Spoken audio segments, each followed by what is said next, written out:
Bonjour, j'espère que tu vas bien et aujourd'hui on va hacker la tech. Mais avant ça, je vais te parler un petit peu de cette chaîne. Je m'intéresse à tout ce qui est informatique, infographie et au web en général. J'ai commencé à coder il y a 3 ans pour monter une application avec 2 amis.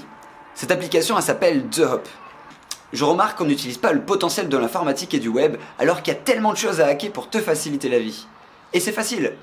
Mon but avec cette chaîne, ça va être de démystifier tout ce qui est programmation, base de données, serveur et de découvrir les outils du 21e siècle. Alors accroche-toi, on va découvrir tout ça ensemble, je t'embarque dans le monde de la tech.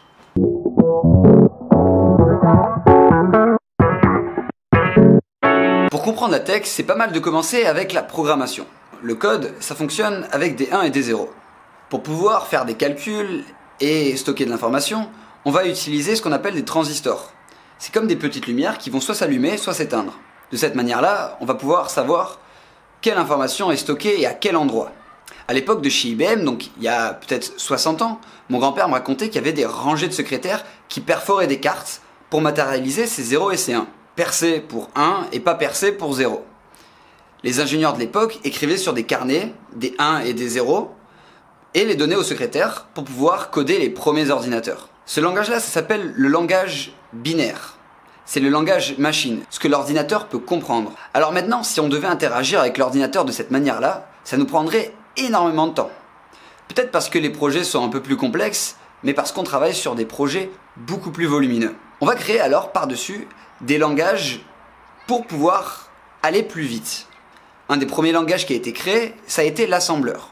Pour pouvoir parler à l'ordinateur, avant on écrivait 1, 1, 0, 1, 1, donc une suite de 0 et de 1, pour pouvoir par exemple demander à l'ordinateur de faire une addition. Avec ces premiers langages, on va simplement remplacer ça par des mots. On va remplacer ça par add ou ajouter. Les premiers langages comme l'assembleur ont commencé avec une syntaxe très faible. Une syntaxe, c'est l'ensemble d'actions qu'on peut communiquer à l'ordinateur. Et donc derrière, les choses ont évolué et on a créé des langages par-dessus. Des langages avec différents niveaux. Les premiers langages vont s'appeler bas niveau, puisqu'on va commencer à interagir au plus près de la machine. C'est pour ça qu'on les appelle de cette manière-là. Un des langages qui est encore utilisé, bas niveau, est par exemple le C ou le C++.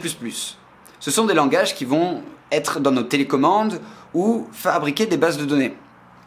Quelque chose qu'on verra plus tard. Par-dessus, on va avoir des langages encore plus haut niveau, comme le JavaScript, qui est un langage plus haut niveau parce qu'il y a plus de couches entre ce langage-là et l'ordinateur, et ce que l'ordinateur peut comprendre. Le JavaScript va être utilisé dans nos pages web pour par exemple animer ou faire des calculs directement sur l'ordinateur. Par-dessus, on va avoir des langages encore plus haut niveau, comme par exemple le HTML, CSS, qui vont être appelés aussi des langages descriptifs. Ces langages-là vont simplement définir une taille de police, un style avec le CSS par exemple, donc une couleur. Et on n'a pas d'autres langages encore plus haut niveau, si ce n'est une interface utilisateur. Donc voilà, j'espère que vous avez compris les différents niveaux. C'était une vidéo assez courte pour présenter la chaîne, mais si vous avez des questions, n'hésitez pas à les laisser en commentaire, je serai très heureux d'y répondre. Et moi je vous dis à la prochaine.